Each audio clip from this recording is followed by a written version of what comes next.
Welcome back to the TuMeke Podcast. I'm Matt Jeffs.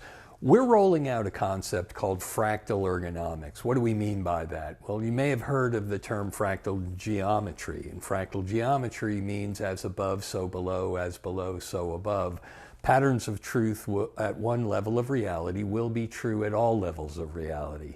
And that's actually an old Buddhist saying that actually applies to fractal geometry. We're using that approach here when we look at ergonomics because we realize it's a useful concept for understanding and applying safety culture. Allow me to explain. We usually describe ergonomics on a vertical axis and vertical integration as macroergonomics, mesoergonomics, and microergonomics. And those terms are kind of loose. They can be defined different ways in different settings. For our application, when we talk about macroergonomics, that informal observation, we're talking about data we collect from sources like the U.S. Department of Labor, Bureau of Labor Statistics.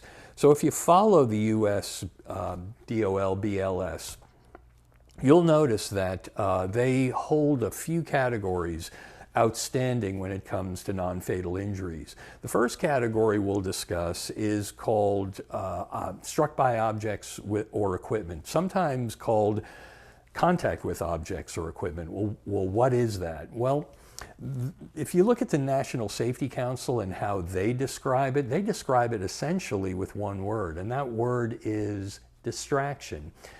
You see, we have a very distracted workforce, and we have these things on our person nowadays, you may have noticed, in our pockets, in our purses, that ding, pop, buzz, and vibrate.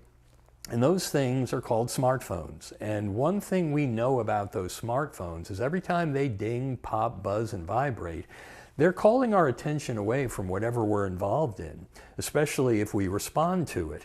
We also know that the apps are designed as what they describe as the race to the bottom of the brainstem. And what that means is they're always working to erode our attention span. As a result, we've noticed, and the neuroscience literature supports, that we have eroded attention spans compared to years past. What does that have to do with struck by objects or equipment or contact with objects or equipment? Everything. Because what a distracted workforce looks like is somebody not paying attention and walking in front of a moving forklift in a warehouse. It could be someone not paying attention as they're lowering themselves from a scaffolding or from rolling stairs or from a ladder and not realizing they're not at the bottom rung yet and stepping out and thinking they were. It might be somebody reaching up for something to pull down and not realizing or checking that there was something on top. It might be someone who reaches into a machine with a pinch point and not paying attention and getting nabbed from that as well. These are all examples of contact with or struck by objects or equipment. And the only word you need to remember is distraction. So that's the macroergonomic trend. When we look at formal ways to address this in the mesoergonomic level, and when I say mesoergonomic, we could be talking about industry sector or a specific industry or a specific company or a specific location within that company, then we realize we've got a quiver of things we can use. Remembering our hierarchy of controls, we can look towards elimination or substitution or engineering or administrative controls or PPE, or often a mix of all three. We don't use them against each other. We blend them to fit a situation best. So looking at a distracted workforce, what are some of the things we could do? Well, in administrative controls, for example, I'm often called to design exercise warm-up programs for specific work groups and specific workers. I'll take one case in example. A large food distribution company hired me to design a warm-up program, 5 minutes at the beginning of the shift, for all of their warehousemen and all of their drivers, their delivery drivers. So what we did was we designed that, but I'm also a Tai Chi and Qigong instructor, so I slipped a little of that into the employee stretch and flex program. In other words, while they're warming up, they could be working on breath work. And that's what we did. We had them breathe through their exercises just like Tai Chi or Qigong, and it worked beautifully. And when we did that, that's an administrative control we implemented at the mesoergonomic level. And when we follow that down into the microergonomic level, that's where we might work one-on-one with somebody. I've worked with employees back when I was at that paper plant in Central Florida. We actually would work with employees to do breath work themselves and get them to actually lower, put them on a blood pressure cuff and show them that they can lower their own blood pressure through breath control. And then explain to them that the more they practice this, the more those grooves get burned deeper into their gray matter. So these are examples of how we can take a macroergonomic trend informally, apply a formal mesoergonomic intervention, and also a micro intervention as well, a microergonomic intervention with a worker or workforce. Let's look at another example. Another big category that the U.S. Department of Labor, Bureau of Labor Statistics talks about is slips, trips, and falls. We have a lot of slips, trips, and falls here in the U.S. And if you look at the safety data and reference the National Safety Council, you'll see it's almost epidemic. And one of the artifacts of that is because we have an aging workforce.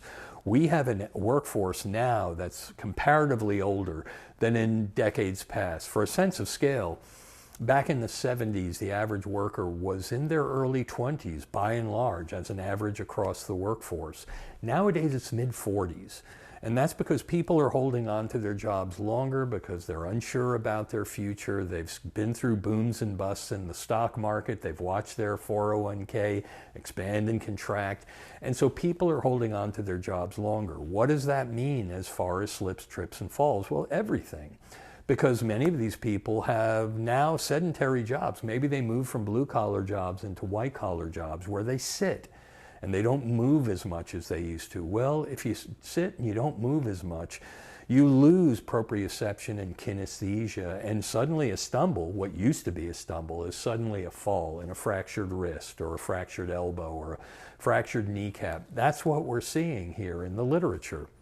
So that's the macroergonomic trend according to the U.S. Department of Labor, Bureau of Labor Statistics. What do we do about that in terms of a mesoergonomic intervention? Well, again, we're talking about industry, or we're talking about company, or we're talking about location within that company.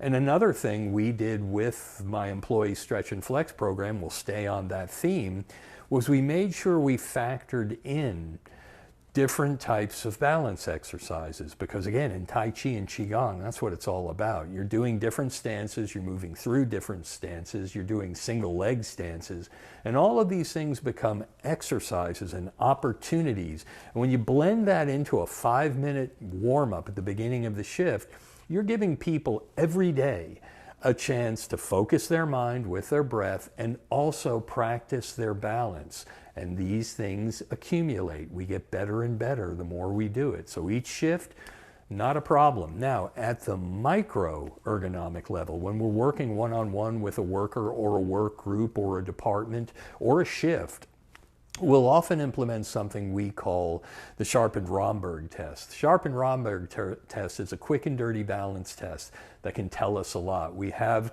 people hold their arms like so. We have them do different stances, tandem stances, offset stances, and finally single leg stances. But the challenge comes when they close their eyes. And the balance statistics are age specific. So we can tell right away if someone is ahead of the curve or behind the curve in terms of their balance. That's how we apply this sort of thing at the microergonomic level. And the mesoergonomic level by giving them some of this in their exercise program. Again, an administrative control in the hierarchy of controls. And this is how we address this macroergonomic trend. As above, so below. As below, so above.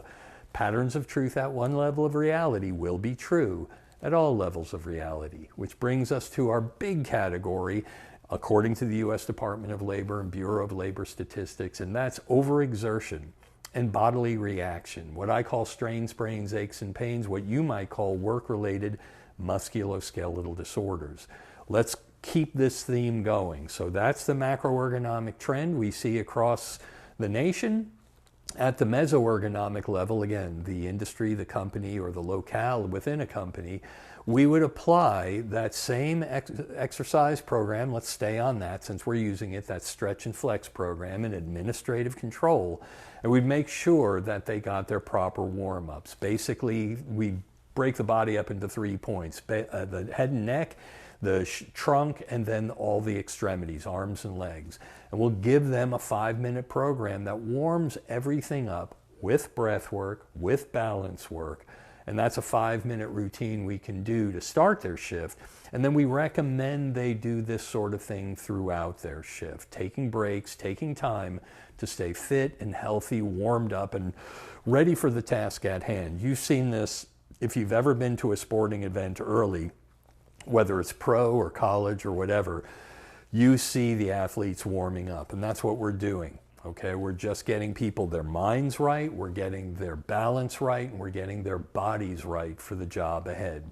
And when we talk about that on a microergonomic level, we might be more job specific or task specific or individual specific. If this person has had a background of some shoulder ailments, we'll show them specific shoulder exercises. If it's a hip or if it's a knee or if it's their back or it's their neck, we can tweak things towards the individual. So once again, you've got a microergonomic approach. You've got a mesoergonomic approach that addresses the informal but larger macroergonomic influence that we see in the world around us. The fourth category and final category is environmental ergonomics. And we have this a lot as well. When I was at this paper plant, it was located equidistant between where sports hydration technology was invented in the 1960s and where the heat index was invented in the 1970s.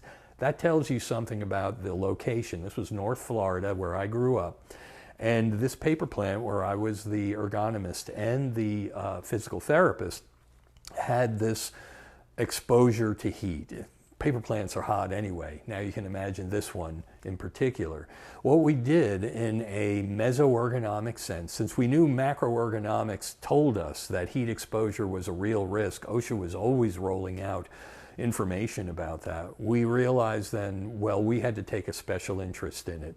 At the mesoergonomic level, again, at the industry and the company and the locale level, we made sure we rolled out policies, more administrative controls, but good administrative controls. Number one, we made sure that workers understood a concept from sports medicine called a pint a pound, that basically, you know, in any sport, take football for instance, you weigh in and you weigh out. When you weigh in and weigh out, whatever that difference in weight is, and it's usually considerable in a place like I'm describing, that's a pound. Every pound is a pint, and you need to replenish that. Now, we recommend they replenish during their shift, but a lot of times you just can't keep up with that exposure and the heat and humidity I'm describing. So what we would do is say, hey, listen, if you get home and you're 4 pounds lighter, then that morning you need to make up those 4 pounds. You need 4 pints of water, slowly, not all at once. Let that bask over you, so to speak, bathe over you, and fill your body back up to your normal weight. And this is something we would implement. We would also implement, as a mesoergonomic administrative control, we would implement, for lack of a better term, P charts. In other words, we would have those in all the bathrooms put up so that whatever you leave behind in the commode should be clear. If it's not clear, it could be a straw color, but as it gets brighter in color, the more dehydrated you are. So that's an immediate feedback that we'd make sure workers understood. And we use things like that, as well as during the peak months, we would go around and hand out pints of water and that powdered sport drink, you know, the one that they could put in their pints of water and drink as well. We'd also teach them how to make good sport drink out of good ingredients at home. That we called that Haymaker's Punch. Save that for another time.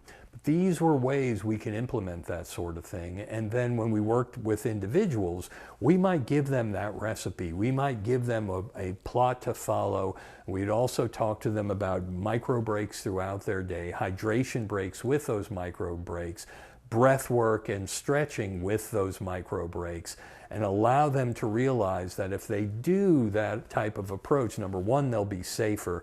Number two, they'll actually perform better. They won't be giving up time or giving up output. They'll actually improve their output because they'll stay at peak output as opposed to a long day of deterioration.